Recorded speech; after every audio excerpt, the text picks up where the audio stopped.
in Child Protective Services, and they won't give them back to their loving families because they're making money. This is a legal system that you're going into. And if you don't know the rules, you will be chewed up and spit out. If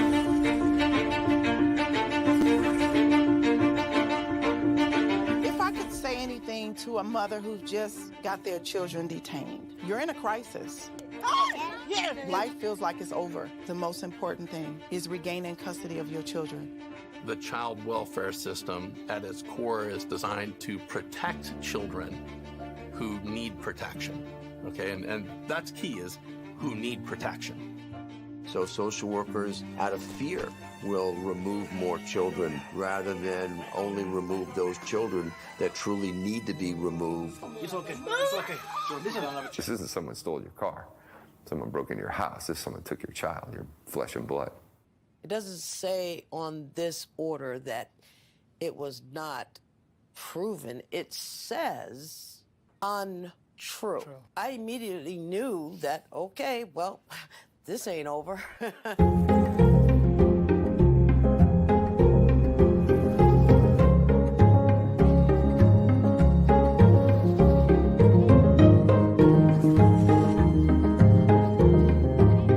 Were there signs there? Were there no signs? Did I miss them? Did I catch them?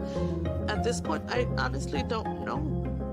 Families only get a finite amount of time to reunify. I came into this field to help families, not destroy them. The difference between the criminal system and the child welfare system is substantial.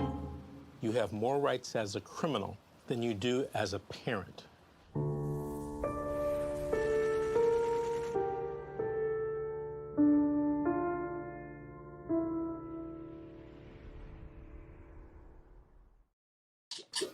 Hello, everyone, and welcome to CPS Current Events. I'm here with my guest, LJ. LJ, how are you today? I'm hanging in there. How are you? Same. If you'll excuse me for 1 second, my dog is barking at the door, and I gotta shut it. So sorry about that. Okay. It's okay. Thank you so much for joining us today, LJ. I am going to start off really quick by giving our viewers a 3-level appeal process for their CPS cases. So there are 3-level Child Protective Services appeals. Each level of the process is designed to give the appellant a progressively more formal means to voice concerns over the disposition reached by the local social services agency in the investigation and disposition of a CPS complaint. The first level of appeal is the informal local conference. The first level of the appeal process is the informal local conference, which is conducted by the director of the local social services agency or his or her designee. If the results of the local conference are unsatisfactory to the appellant, he or she may, within 30 days of receiving notice of the result of the local conference, request a state-level hearing. The appeal request must be made in writing and mailed to the Commissioner of the Virginia Department of Social Services in Richmond. So again, this is for my jurisdiction in Virginia. The second level of appeal, which is the administrative or state-level hearing. The second level of appeal is the administrative hearing or state-level hearing. Administrative hearings are conducted by impartial hearing officers designated by the Commissioner of the Virginia Department of Social Services. At the administrative hearing, the local department has the burden to show, by preponderance of the evidence, that a disposition made by the local agency was made in accordance with law and policy. The hearing officer controls the hearing, maintains order, weighs the testimony and the evidence, and renders a written decision in the case. The decision is mailed to the parties after the hearing is concluded and the record is closed. Now, the final level of appeal, the appeal to circuit court. The final level of appeal is an appeal to circuit court. Only the appellant may appeal the hearing officer's decision to the circuit court. A local agency cannot appeal the hearing officer's decision, nor can the victim or the victim's parent if they were not the appellant at the administrative hearing. An appellant has 30 days from the date of service of the hearing officer's decision Also, the date the decision was received or the date the decision was mailed, whichever occurs first, to file a written notice of appeal to circuit court with the Commissioner of the Virginia Department of Social Services. Within 30 days after filing the notice appeal to circuit court with the Commissioner, the appellant must file a written petition for appeal to circuit court with the appropriate circuit court. A copy of the petition for appeal to circuit court must also be served on the Commissioner. The circuit court review is a review of the record of the administrative hearing. The Office of the Attorney General of the Commonwealth of Virginia will appear in circuit court to represent the position of Child Protective Services section in the case. And there are a couple of PDFs that go along with that. I had a couple of issues that I would like to point out with this.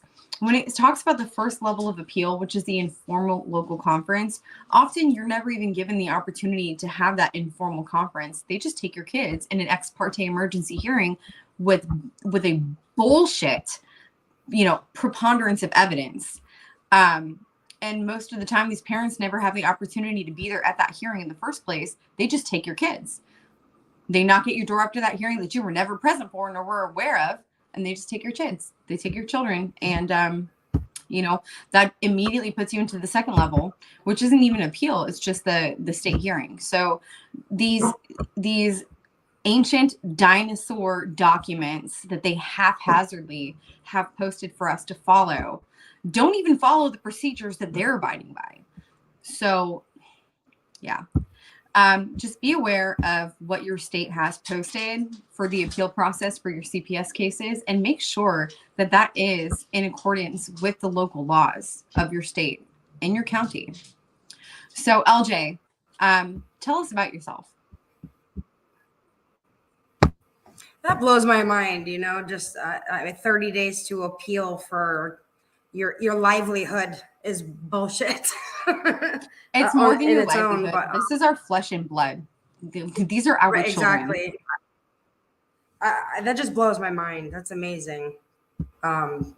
Good stuff. Thank you for sharing that. Well, I'm getting close to the age of 40. I live in Florida, and I have a amazing son who is young and has been really dragged through the mud because How of old my is he? 3. Poor baby. How long has this case been happening? 16 months now. I'm sorry to hear that. So tell us what brought these people into your life. So basically, so my son had colic, and nobody really can understand or describe what colic really is, but basically he had some stomach issues, and it made him cranky, obviously. And so we would put him in the car and we would drive him, like around our That's town. very helpful for colic in children. That is very helpful. Yeah. So we did it a lot, really, because it was like the number one thing that really soothed him.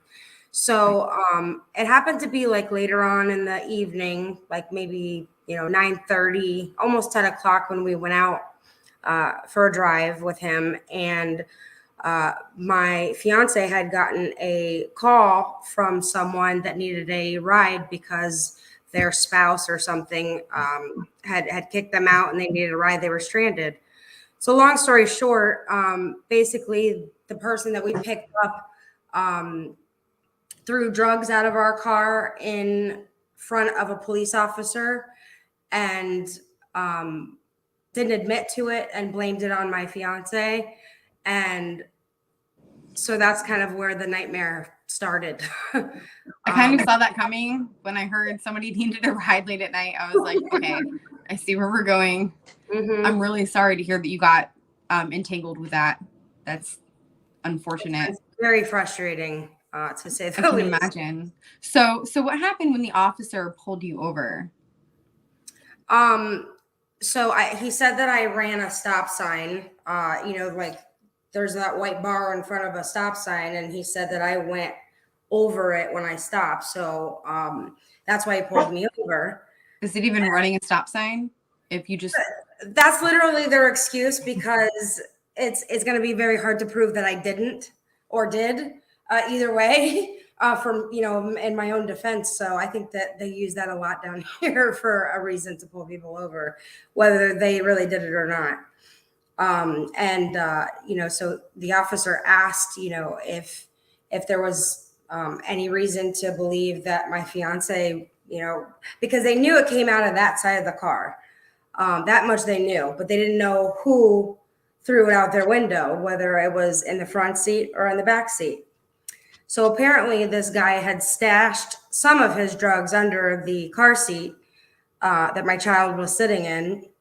And so obviously, DCF was called, and, my fiance ended up going to jail because he looks over at me and I'm holding our son, and we both kind of like had this conversation without actually saying any words. Like, I looked at him going, it's my car. I'm the owner. I'm probably going to go to jail. Oh my God, they're going to take my baby from me. Like, you could probably see the panic in my eyes. So, I think, so the cop came up and said, it's either you or her.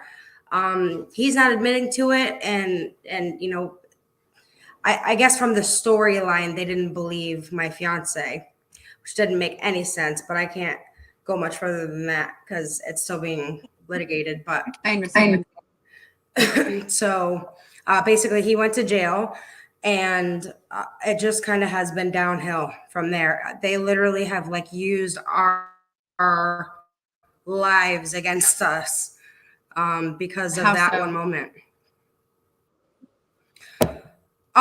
So I had back in 2017, I had like 7 different arrests, and they were, for violence, and that's been used against me. But I don't have any. I've never been convicted of a crime. I was charged and arrested for those, but I was having a nervous breakdown because I was the sole witness to the murder of my mother and stepfather of 11 years when I was 19.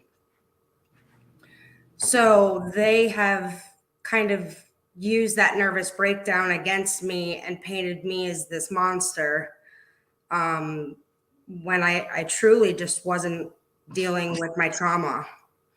And I've complied. I've done everything and then some with my case. I frequently ask, my case worker, the guardian ad litem, everybody, what can I do to further,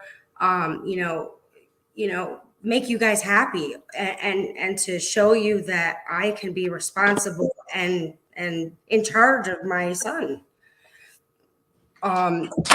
So, fingers crossed every day. Yes, fingers crossed. So when your case began, did they give you a service plan to complete? Mm-hmm. Okay. Where are you in that service plan? I'm done. I have everything done. You've completed it. Do you know what stage in the court process you're in right now, LJ?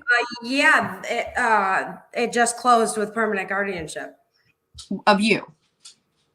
Well, yeah. I mean, the case closed. I guess that means me and my, my former spouse. So are you guys still? Is he the biological father? Yeah. But you are no longer together. Well, they made that very clear that they did not want us together, or would not be possible to reunify, because he had an arrest and a conviction, and they deemed him. They said, if you want to be reunified, Lisa or LJ, you have to have him not live in your home. That was gonna be my next question, is like, what were the demands of them as far as your relationship with him? And mind you, that I've seen frequently. I was homeless for 14 months because I work in healthcare, and I was exposed to a COVID positive patient that didn't tell me. Mm-hmm. And so I got very sick, and I'm the breadwinner of our family. So I was out of work for almost 5 months. So we lost literally everything. And then we're homeless for 14 months. I'm so sorry. But hey, I'm sitting in a 3-bedroom, 2-bath house because I did the work and I didn't give up and I kept at it. Congratulations on that. Thank you. Thank you. I still, haven't unpacked fully, you know, it's been a couple months, but I feel like, you know, it's almost surreal. Yeah. But I mean, working in healthcare, working my case plan, and trying to find a home in the middle of a pandemic has been insane. It has been. I mean, I'm a licensed realtor, and I can tell you right now, trying to rent out any property right now is, I mean, you might as well be homeless. I don't even know how to explain it. You've got qualified buyers who sold their house but couldn't buy another one because of the buyer craze. Right. It's just, we're all just wanting more than anything for this pandemic craziness to just level out the playing field, just go back to normal, whatever normal was, or some type of normal, you know? Right. And every time we think that we're getting there, something happens and we're just further fucked.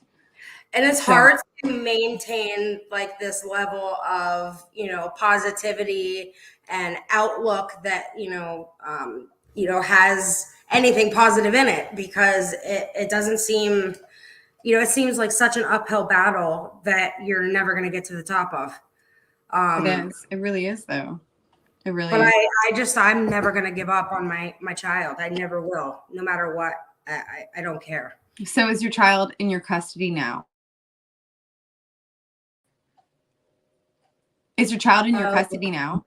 Oh, looks like, guys, we got some difficulties. Can you hear me?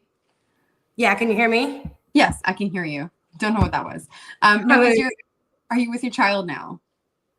No, he is with my, I'm just going to say sister. Okay. The pet name out of it. So if you're granted permanent guardianship. My sister was.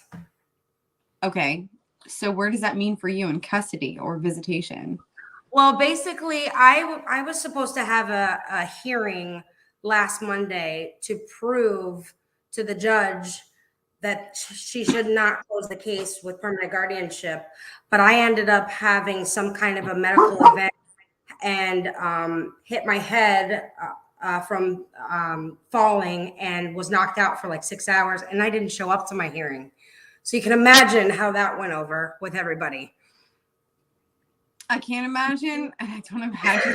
Well, I imagine. I mean, all days for me to have a medical event, it had to be that day, apparently. Yeah. Oh, wow. Okay. Interesting. So what happened with that? With me, with the injury? I'm still waiting on my doctor to get like blood work back and, you know, the results back. But they think from what we know so far, we think it was, you know, just stress related and that my blood pressure got too high. And it caused me to pass out. And then when I passed out, I fell. I was actually in my garage for like 6 hours on the ground. My goodness. And you were by yourself? No one was there? By myself. Oh, God. I'm so sorry. I'm sorry. My dog. So it's been very frustrating because it was like, you know, I felt like it was the most important day of my life, you know, that I'm going to go, you know, fight for. And I mean, I wasn't sleeping through it. I was passed out, but you know, I'm like, really? I slept through my hearing. I'm a bit hard on myself, I think, too much, but I'm really upset that I missed it. But we're gonna hope that if you had medical reason, you know, because obviously I'm sure we would have filed a show cause motion for you missing your court date. And if you have the medical paperwork to show cause for why you missed it, you should be granted another hearing. Like they have to give you the opportunity. I'm hoping the judge sees it that way.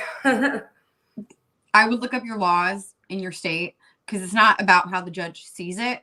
You know, he is on some level an arbiter of the law, but he's not the ultimate arbiter of the law. You know, the law is the law. Right. I mean, look up your local rules for civil procedure. Make sure that those are being abided by.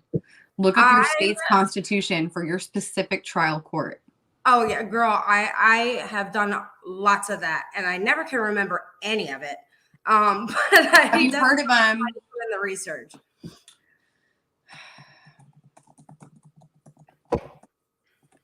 Have you heard of a motion for rehearing? Yeah, I believe that is what we have already put in per my attorney. Now, is this a private attorney or a court? Oh no, it's our favorite kind, the court appointed. Do you feel like they're working in your favor? Sometimes, but not enough at all. You know, there's a way that you can tame your attorneys.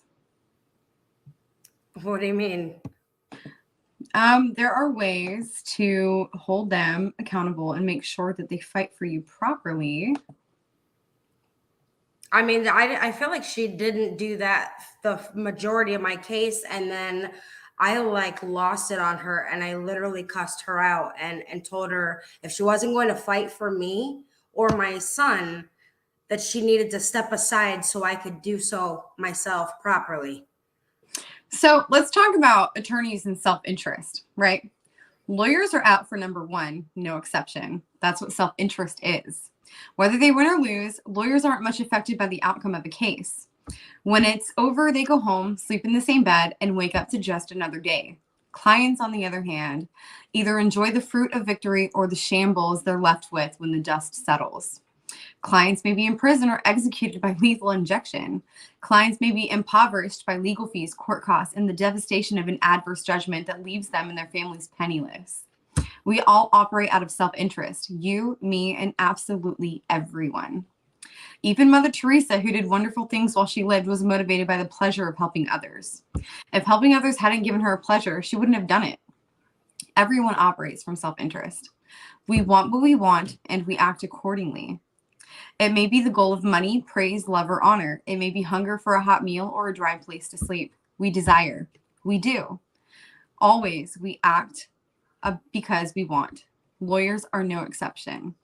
But lawyer self-interest affects you. It may be your lawyer if you have one, or it may be your opponent's lawyers.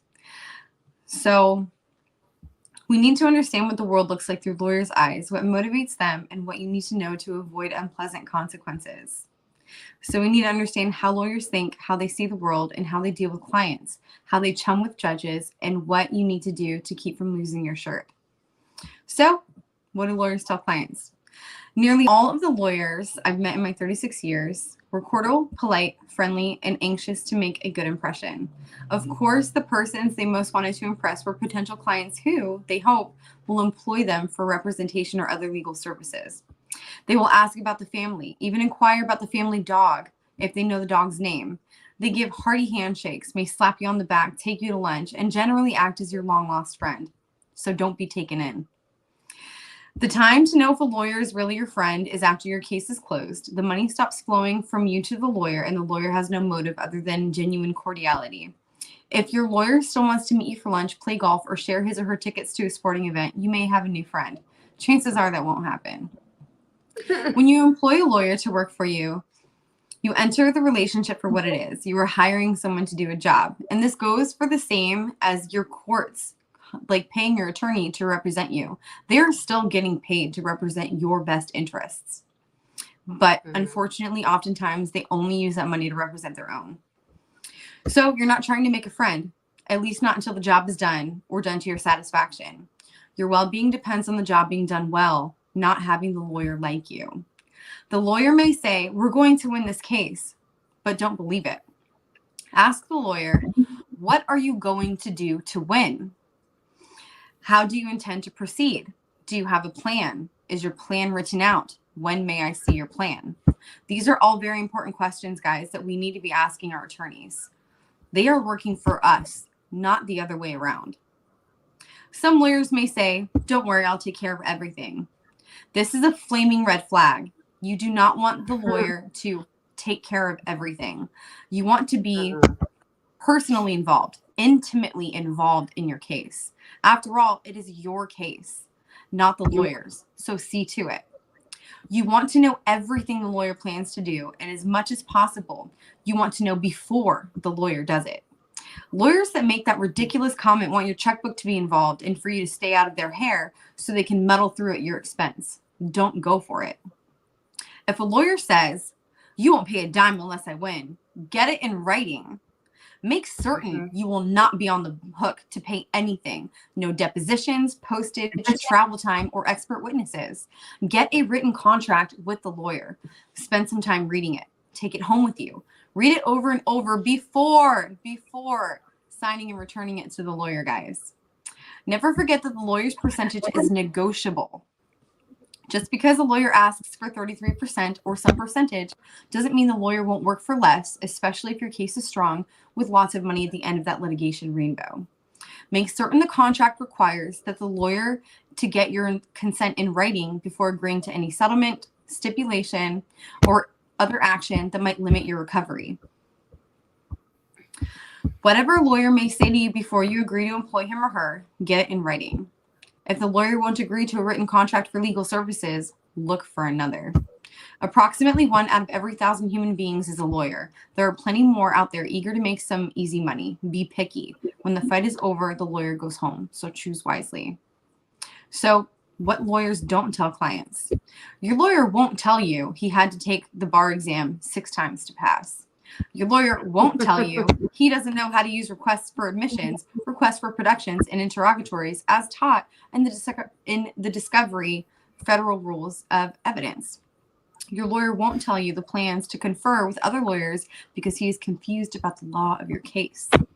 Your lawyer won't tell you he and the lawyer on the other side have been best friends for years, play golf together, and spend weekends at side-by-side cabins with their families at the lake.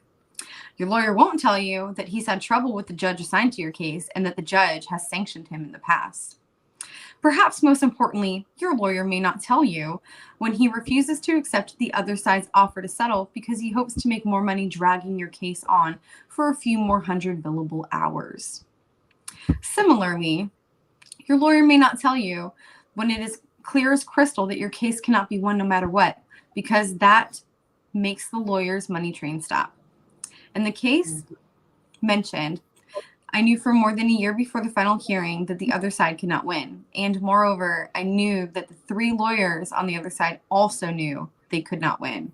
I will never forget walking past their table on my way out of the courtroom, overhearing one of them tell their client, "There was no way we could have known this would happen." Indeed, folks, beware, this does happen.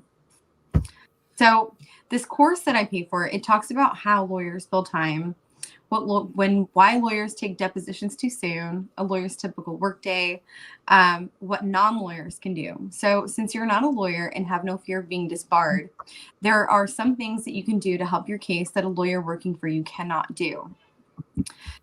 If you have a lawyer, you should not do these things. But if you are pro se and completely on your own, there are no rules against it.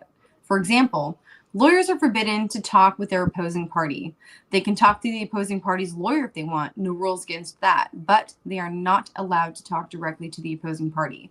If they wish to offer settlement, for example, they must go through the opposing lawyer. If the opposing lawyer fails to communicate such offers with his or her client, which violates the rules of professional responsibility, as some lawyers intentionally do so, they can keep their time clock running and make more money by keeping their clients in the dark about offers their client might accept rather than continue fighting.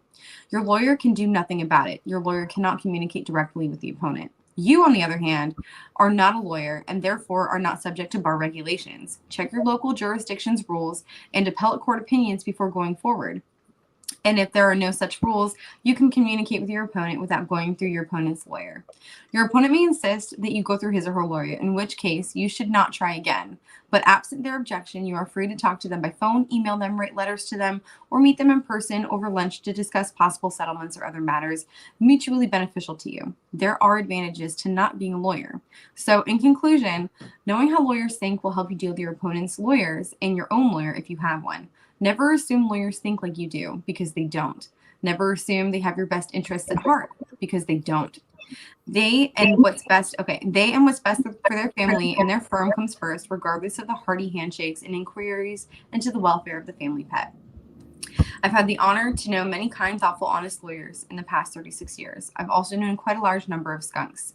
To see them in their expensive suits, highly polished shoes, silk ties, and shiny leather briefcases is impossible to tell you the difference. That's why you probably should go back and read through this class again, it says. So if you guys would like, I can give you the link to this course that I've learned a lot of stuff from. Definitely. But no, it's really important to know that your lawyers are not out for you. They are first and foremost out for themselves. I mean, they have bills to pay too, you know, and we all live according to their means. You're making what, like $100-something thousand a year? You're going to be driving a nice car. You're going to have a big house. You know, those are all bills that need to be paid. So the most important takeaway from this class is make sure you understand what your lawyer's plan is. Get that plan in writing. So tell us a little bit more about where the future of your case stands. Do you know if the judge used any language in the order using the term prejudice? No, I haven't seen, I have not seen any documentation that has been submitted to like solidify it was closed with permanent guardianship. So I'm wondering that, and that could be because of my motion, you know, to the motion for the rehearing. Mm-hmm. Okay, now what state do you live in? If Florida. you don't mind me asking. I'm sorry? Florida. Okay. Do you know the exact language of the motion? Was it specifically named a motion for rehearing? I do not. I don't know the specific language, no.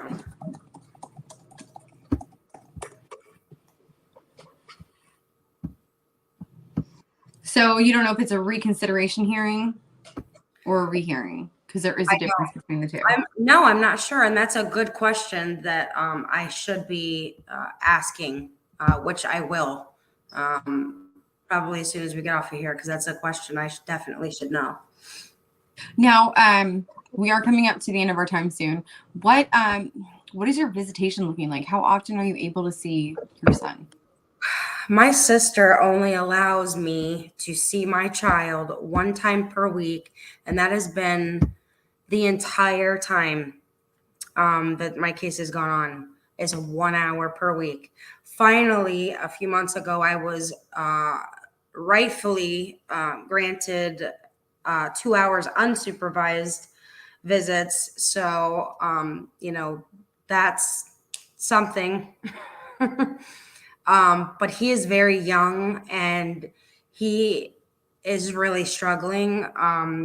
My sister has been kind of a roadblock, to say the least, and making it very hard.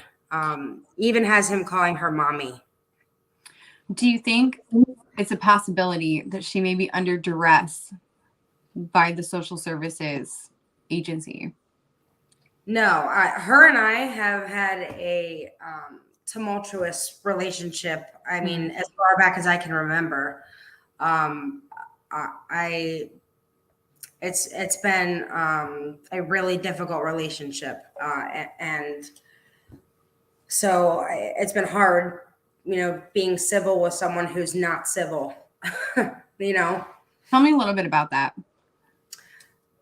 So when we were young, my sister, she was sick, and she was very sick, and I believe that she harbors resentment and bitterment towards me because I was, you know, technically the healthy one and not sick. And I think that she's literally like helped push me in the fire every chance she can, even if it, you know, means making up a story or a lie. Sounds a lot like a social worker. Oh yeah, they talk on Saturdays and Sundays. I can't even get mine to, you know, talk to me Monday through Friday. So I found that interesting. I'm really sorry to hear that. That is not ethical in any means. No. Is there a plan to work you toward reunification with your child? It's not a very clear plan, I feel. I mean, it's literally just James, I am so sorry. The new case plan has been submitted as, you know, all the things that I've already done. And it says that I haven't done any of them.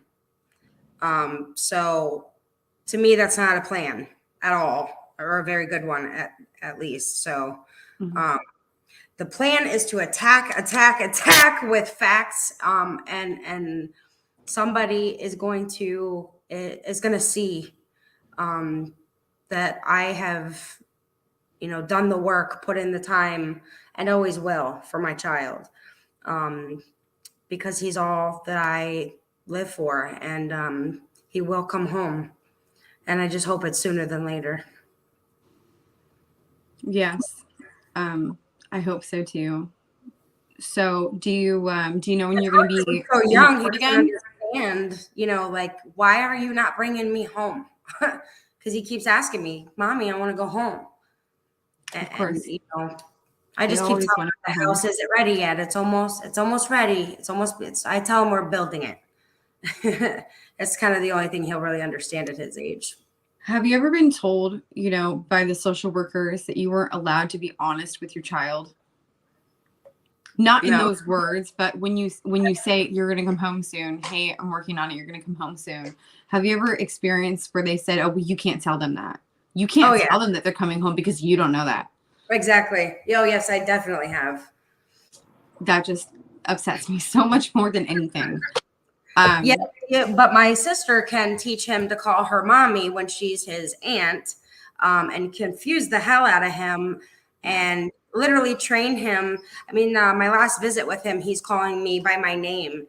How would he know that? He was at trained 3 years old. He was trained. Yeah. So it's hard because, when your own family member is literally, making it impossible for you to move forward. She is really making me live every mistake I think I've ever made, is how I feel. And it sucks and it's hard, because it hurts. I can imagine. So, but what do? We can't give up. So, I just surround myself in, researching the law in my state and knowing how to defend myself. Right. Because it's not just knowing the law, it's knowing what to do with that knowledge of the law. Right.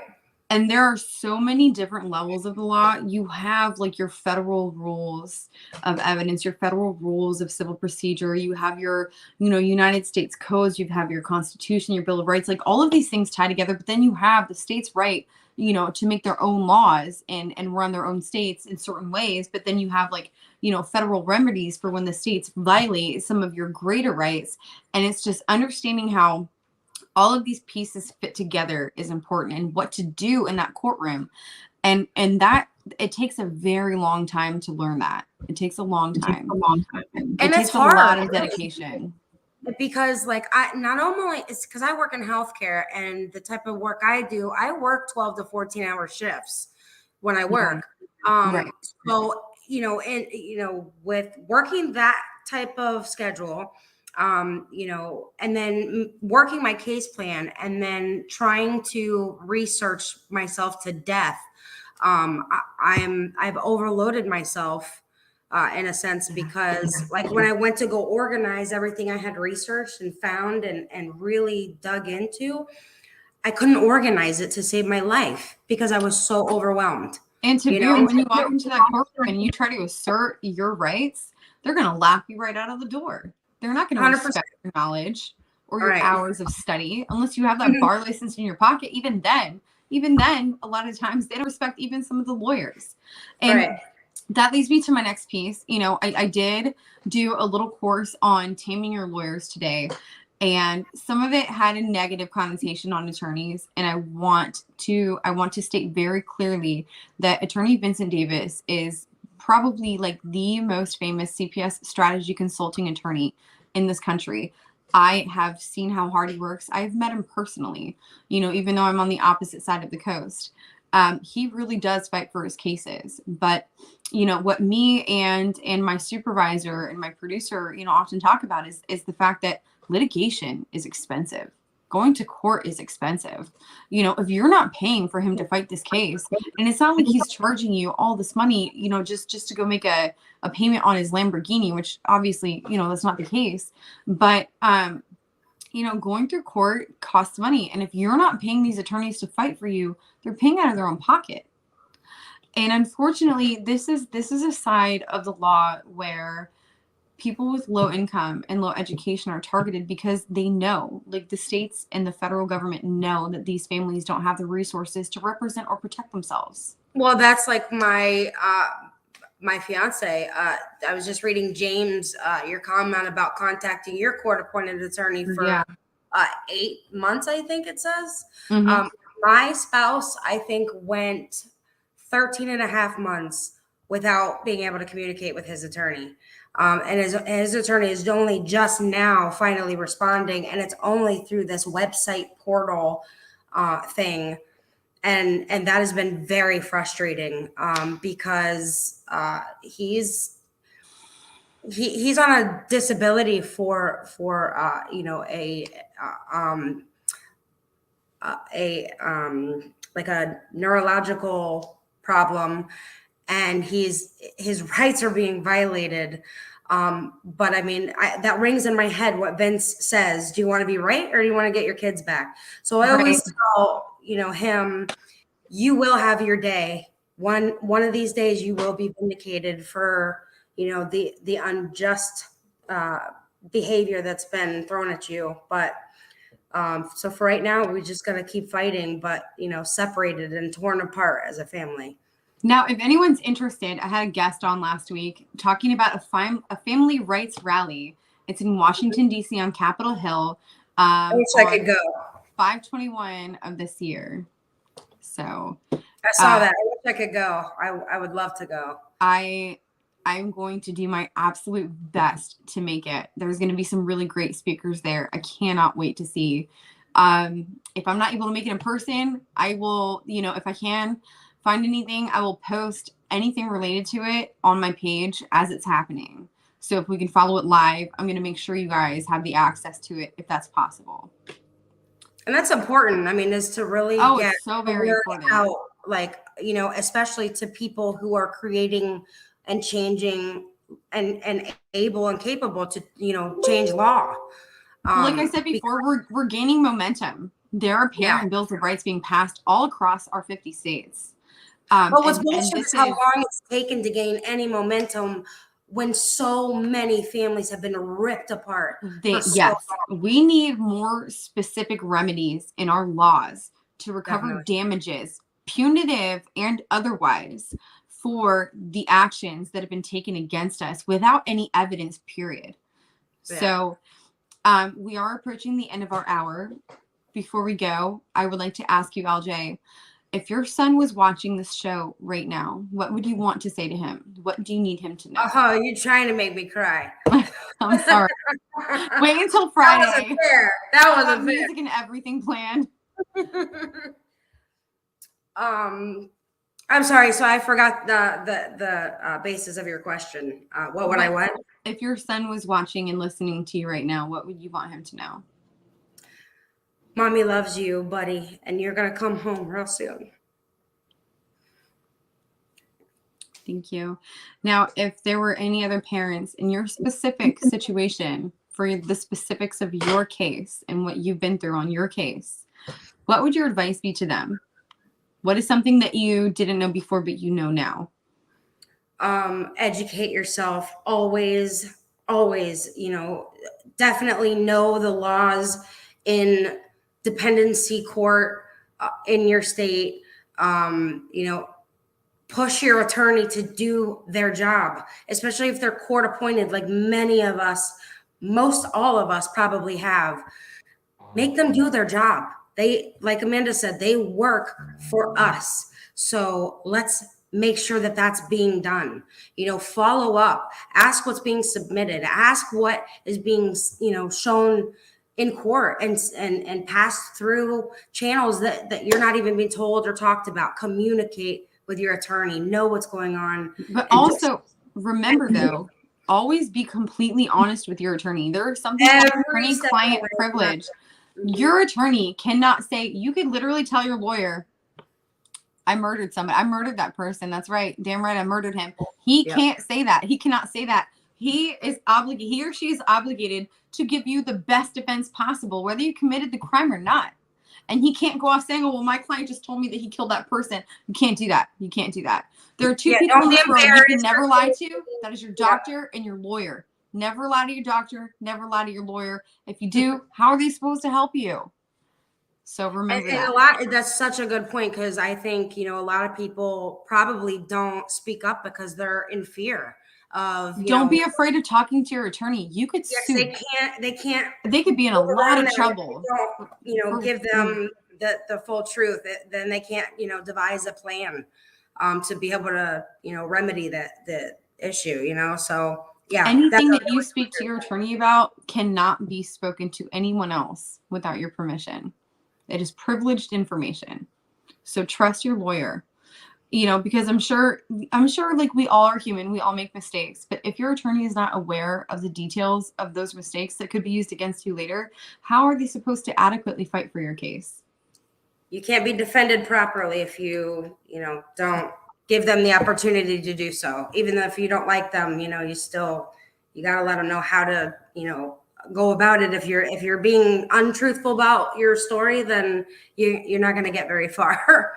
Exactly. I didn't mean to cut you off, LJ. No, it's okay. I think there's a delay on my computer, so I apologize. To cut you off.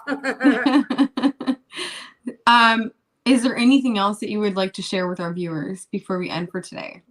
I think it's just really important that we, maintain communication with somebody.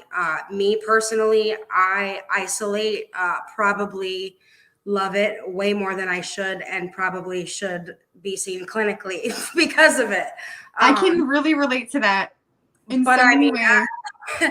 think it's important to keep somebody in your life, and that's kind of what this show is offering me. And I got to step out of that isolation, and it's hard. It's really hard. I mean, I can't tell you how many days, this today included, I couldn't get going. I couldn't get out of bed. I mean, shit, I didn't wake up until 12 o'clock. I mean, I was like barely awake, but you got to have somebody for you. If they're not positive for you, about you and your family reunifying, get them out of your life permanently, and get people who are positive and have good ideas that might help you and do things that make you feel better. Don't surround yourself with negative shit, because then you'll be literally always feeling like shit. That is incredibly good advice. Thank you for that.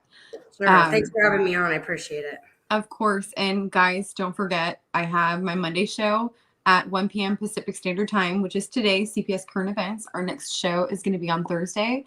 That is Fight CPS, the Civil Rights Struggle. That is at 7 p.m. Pacific Standard Time. And then we have our new show Fridays, Fight With Me Fridays. We talk about unpacking trauma, learning coping skills, focusing on our mental health. And that is going to be Fridays at 6 a.m. Pacific Standard Time. So that's going to be. I love that. So important to address your mental health. Join us on Friday. So if you're in Florida, you're in my time zone. So it'll be 9 a.m. my time.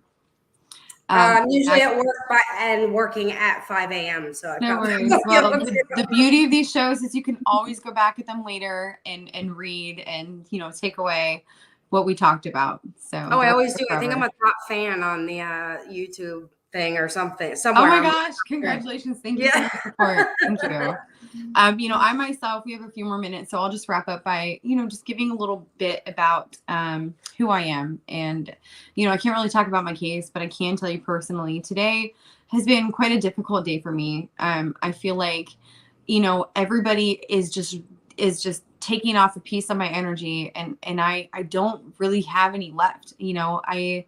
I have just been raped over and over again by these court systems, and I don't know how much longer I can keep going like this. I'm just spread so thin. I'm in law school. I'm running my real estate business. I'm trying to keep the bills paid, keep my sanity, get my rest. And it's been really, really difficult, and it's getting harder every day. But one thing that I have learned in my experience is that when the going gets really, really tough and you feel like you just can't make it another fucking day, it's because something good is waiting for you around the corner. And the dark, energies in this world want you to give up before you see that victory. So when shit feels like it's really about to cave in, it's because something good is coming. And if I can't believe in anything else, I can believe in that. So don't give up. And Amanda, to add to that, I think too, when we're all feeling very down, like we just can't keep going like this, or we're ready to give up. When your kid looks at you and they have that smile in their eyes, like you just can do anything. Think about. I was looking at pictures the other day and I saw plenty like that. Most intense look you'll ever get from another person that really affords you to accept love 100%. They love you 100% unconditionally, no matter what. Think about that love, and that should sustain us, because it's enough. It doesn't feel like it at times, but our kids love us and we love them, and hold on to the way that they love you, your mama. That is beautiful. Thank you. I can't cry on live. But thank you. Try to do it to me.